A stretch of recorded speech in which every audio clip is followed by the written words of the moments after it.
तो दोस्तों आज के इस वीडियो में मैं आप लोगों को दो महत्वपूर्ण अपडेट के बारे में बताऊंगा, जहां पे एक अपडेट तो काफी पॉजिटिव है, मतलब आपको सुन के उसके बारे में काफी खुशी होगा, जबकि दूसरा अपडेट थोड़ा नेगेटिव होगा जो कई लोगों को निराशा दिला सकता है। जिनमें से दोस्तों पहला अपडेट मतलब पॉजिटिव अपडेट है 110 किलोन्यूटन थ्रस्ट वाले इंजन को लेके, और बताया जा रहा है कि भारत के जो गैस टरबाइन रिसर्च एस्टेब्लिशमेंट है वो और सैफरन कंपनी फिलहाल 110 किलोन्यूटन थ्रस्ट वाले इंजनों के बातचीत को लगभग फाइनल स्टेज तक पहुंचा चुका है। जबकि दूसरा मतलब थोड़ा नेगेटिव अपडेट है मलेशियन एयरफोर्स के टेंडर में LCA तेजस को लेके। बताया जा रहा है कि LCA तेजस एयरक्राफ्टों में जो इजरायली सिस्टमों को इस्तेमाल किया गया है उसे लेके मलेशिया को थोड़ा दिक्कत है, और इसके लिए शायद भारत को इस टेंडर में नुकसान झेलना पड़े। तो दोस्तों इन दोनों विषयों के बारे में डिटेल में जानने के लिए वीडियो के आखिर तक बने रहिए और चैनल को सब्सक्राइब और वीडियो को लाइक जरूर कीजिए। तो दोस्तों आप लोगों को पता होगा कि भारत एरोस्पेस के इंडस्ट्री में काफी आगे आ चुका है, और तेजस मार्क 1 और मार्क 1A जैसे एयरक्राफ्टों के डेवलपमेंट के बाद भारत के द्वारा अब तेजस मार्क 2 जैसे 4.5 जनरेशन के मीडियम वेट फाइटर एयरक्राफ्ट के अलावा 5th जनरेशन के ट्विन इंजन AMCA जैसे प्रोजेक्ट के ऊपर भी काम किया जा रहा है। जबकि नेवी की आवश्यकताओं को पूरा करने के लिए Bharat twin engine deck based fighter एयरक्राफ्टों का भी निर्माण कर रहा है, और रिपोर्ट के मुताबिक आने वाले दशक में भारतीय वायुसेना और नौसेना में स्वदेशी एयरक्राफ्टों को ही सबसे अधिक महत्व दिया जाएगा। पर इस एरोस्पेस इंडस्ट्री में भारत को और तेज रफ्तार से आगे बढ़ने के लिए एक स्वदेशी इंजन का आवश्यकता है। भारत द्वारा तेजस प्रोग्राम के साथ साथ एक स्वदेशी जेट इंजन को निर्माण करने का प्रोजेक्ट को भी शुरू किया गया था, जिसे हम कावेरी इंजन के नाम से जानते हैं। पर कुछ कारणों की वजह से कावेरी इंजन के प्रोजेक्ट को भारत की तरफ से अब तक सक्सेस नहीं बनाया जा सका, जिस वजह से भारत जिन एयरक्राफ्टों का डेवलपमेंट कर रहा है उसमें विदेशी इंजनों का इस्तेमाल हो रहा है। पर भारत इस मुश्किल को दूर करने के लिए विदेशी कंपनियों के साथ मिलकर 110 किलोन्यूटन थ्रस्ट वाले इंजन का डेवलपमेंट करना चाहता है, जो बेसिकली AMCA प्रोजेक्ट में इस्तेमाल होगा। और इसके लिए भारत यूनाइटेड किंगडम के रोल्स रॉयस और फ्रांस के सैफ्रॉन जैसे एरो इंजन निर्माता कंपनियों के साथ बातचीत भी कर रहा है, और इन दोनों कंपनियों में से किसी एक कंपनी के साथ मिलकर भारत नेक्स्ट जनरेशन के इन इंजनों का डेवलपमेंट करना चाहता है। और रिपोर्ट के मुताबिक फ्रेंच कंपनी सैफ्रॉन और इंडिया के जो ऐसे इंजनों के निर्माण करने वाला कंपनी है मतलब गैस टरबाइन रिसर्च एस्टेब्लिशमेंट, वो अब 110 किलोन्यूटन थ्रस्ट वाले इंजनों के डेवलपमेंट के जो प्रोग्राम है उसे लेके जो डिस्कस किया जा रहा है उसके फाइनल दौर पे पहुंच चुका है, और जल्द ही इसके आखिरी राउंड के बातचीत भी होगा। बेसिकली सैफ्रॉन की तरफ से इंडिया के सामने M88-4 ECO मतलब राफेल में इस्तेमाल होने वाले इंजन के कोर के बेस पे 110 किलोन्यूटन थ्रस्ट वाले इंजन के डेवलपमेंट का प्रस्ताव रखा गया, जो कि future advance combat medium aircraft मतलब AMCA एयरक्राफ्ट में इस्तेमाल होगा, जो कि भारत का पहला 5th जनरेशन के फाइटर एयरक्राफ्ट है। इवन दोस्तों इससे पहले डॉक्टर G सतीश देवधर जो कि एरोनॉटिकल डेवलपमेंट एजेंसी के जनरल डायरेक्टर है, उनके तरफ से भी खुलासा किया गया कि AMCA प्रोग्राम को असल में स्पेशल पर्पस व्हीकल मतलब SPV मॉडल के अंदर डिजाइन और डेवलप किया जाएगा, ताकि इसमें प्राइवेट कंपनियों के भागीदारी अधिक से अधिक किया जा सके। उनका यह भी कहना था कि AMCA एयरक्राफ्टों में एक ऐसे इंजन का इस्तेमाल किया जाएगा जो 75 किलोन्यूटन ड्राई थ्रस्ट और 110 किलोन्यूटन वेट थ्रस्ट को प्रोड्यूस कर सके, ताकि ये भारत के हॉट और ह्यूमिड कंडीशन के लिए बेहतरीन हो और ऑपरेशनल कैपेबिलिटी में किसी तरीके का कोई कमी ना हो।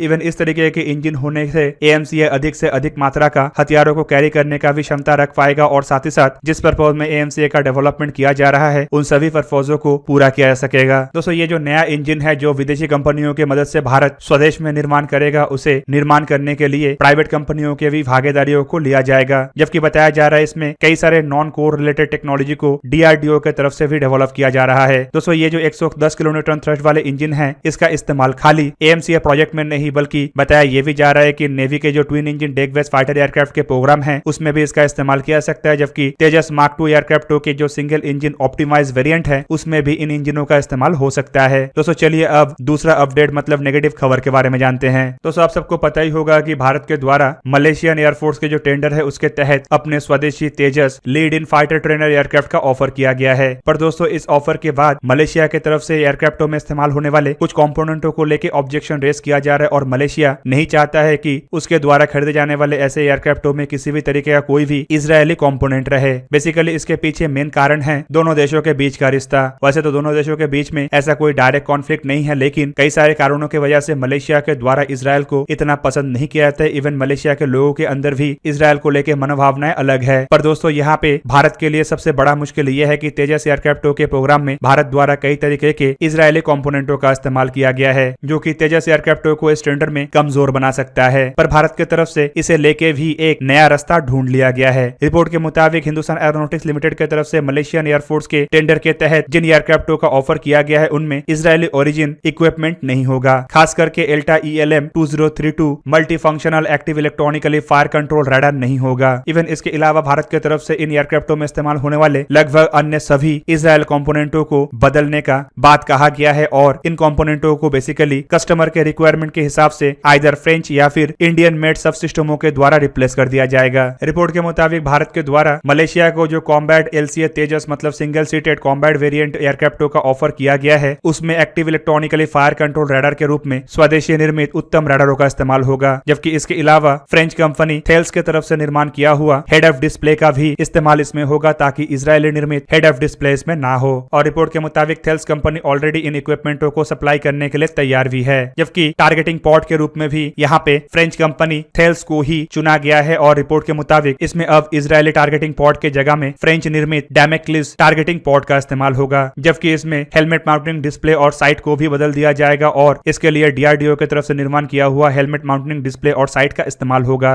रॉयल मलेशियन एयरफोर्स के अगर टेंडर को देखा जाए तो यहाँ पे असल में रॉयल मलेशियन एयरफोर्स 18 एयरक्राफ्टों को खरीदना चाहता है ताकि अपने बेड़े के BAE सिस्टम की तरफ से निर्माण किया हुआ हॉक 108 ट्रेनर एयरक्राफ्ट और हॉक 208 लाइट अटैक एयरक्राफ्टों को रिप्लेस कर सके। और रॉयल मलेशियन एयरफोर्स की तरफ से इन दोनों तरीके के ही एयरक्राफ्टों को रिप्लेस करने के लिए 18 एयरक्राफ्टों में से पहले 8 एयरक्राफ्टों को एक ऐसे प्लेटफॉर्म के तहत हासिल करना है जो लीड इन फाइटर ट्रेनर का काम कर सके। जबकि बाकी के बचे 10 एयरक्राफ्टों को royal Malaysian air force light combat aircraft के रूप में अपने बेड़े में शामिल करना चाहता है। जबकि इस टेंडर को अगर देखा जाए तो भविष्य में इसे बढ़ा के संख्या को 36 भी किया सकता है। रॉयल मलेशियन एयरफोर्स असल में अपने बेड़े के लिए टोटल 36 एयरक्राफ्टों को चाहता है, जिनमें सबसे पहले फेज में इन 18 एयरक्राफ्टों को खरीदा जाएगा, जबकि बाद में और 18 एयरक्राफ्टों को खरीद के टोटल बेड़े में 36 एयरक्राफ्टों को लाया जाएगा। इन 36 एयरक्राफ्टों में से पहले 18 एयरक्राफ्टों के टेंडर को साल 2021 में ही जारी कर दिया गया है, जबकि बाकी के एयरक्राफ्टों को खरीदने के प्रोसेस को रॉयल मलेशियन एयरफोर्स की तरफ से साल 2025 में शुरू करना है। यहाँ पे दोस्तों भारत के लिए अपॉर्चुनिटी मजबूत भी है क्योंकि इस टेंडर में शामिल किसी भी अन्य एयरक्राफ्टों के तुलना में भारत के दावेदारी सबसे मजबूत है। भारत के द्वारा जो तेजस एयरक्राफ्टों को रॉयल मलेशियन एयरफोर्स के लिए ऑफर किया गया है, ये दोनों ही लीड इन फाइटर ट्रेनर और प्रॉपर कॉम्बैट एयरक्राफ्ट के वेरिएंट में हैं। जबकि दोस्तों इस टेंडर में हिंदुस्तान एरोनॉटिक्स लिमिटेड के अलावा करीबन और 5 कंपनियों के द्वारा रॉयल मलेशियन एयरफोर्स को एयरक्राफ्टों का ऑफर किया गया है, जिनमें कोरियन एरोस्पेस इंडस्ट्री की तरफ से अपने FA-50 फाइटर एयरक्राफ्ट का जहां पे ऑफर किया गया है, तो वहीं पे टर्किश एरोस्पेस इंडस्ट्री की तरफ से अपने हुरजेट एयरक्राफ्टों का ऑफर किया गया है। चाइना के national aerospace technology import and export corporation की तरफ से L-50 फाइटर एयरक्राफ्ट का ऑफर किया गया है, तो वहीं पे लियोनार्डो ने M346 एयरक्राफ्टों का ऑफर किया है। जबकि रशिया की तरफ से इसमें MiG-35 एयरक्राफ्टों का ऑफर किया गया है। लेकिन दोस्तों अगर बाकी देशों को देखा जाए तो साउथ कोरिया के जो FA-50 एयरक्राफ्ट है वो असल में एक ट्रेनर एयरक्राफ्ट है, जबकि दूसरी तरफ लियोनार्डो के M346 और चाइना के L-15 भी ट्रेनर एयरक्राफ्ट है। इसके फिलहाल प्रॉपर फाइटर वेरिएंट नहीं है। जबकि जो टर्की की तरफ से एयरक्राफ्ट का डेवलपमेंट किया जा रहा है वो फिलहाल अंडर डेवलपमेंट है और अब तक एयरक्राफ्टों का फर्स्ट फ्लाइट तक नहीं हुआ। रशिया की तरफ से ऑफर किया गया एयरक्राफ्ट को लेके संभावनाएं फिलहाल कम है क्योंकि यूक्रेन और रशिया के क्राइसिस के बाद शायद मलेशिया रशिया के एयरक्राफ्टों को खरीदने की तरफ आगे ना बढ़े, क्योंकि इससे मलेशिया के ऊपर प्रतिबंध लग सकता है। कुल मिला के इसी वजह से इस टेंडर में तेजस एयरक्राफ्टों को एक मजबूत दावेदार के रूप में देखा जा रहा है। लेकिन जिस तरीके से इजरायली कंपोनेंटों को लेके ऑब्जेक्शन है, ये शायद आने वाले समय में तेजस एयरक्राफ्टों के ऊपर एक बड़ा दबाव पैदा कर सकता है। तो दोस्तों ये था आज का वीडियो। अगर आपको वीडियो अच्छा लगा तो लाइक कीजिए और मेरे चैनल को सब्सक्राइब कीजिए और साथ में बना हुआ बेल आइकन को भी प्रेस कर दीजिए ताकि आप मेरा वीडियो देख पाए सबसे पहले। जय हिंद।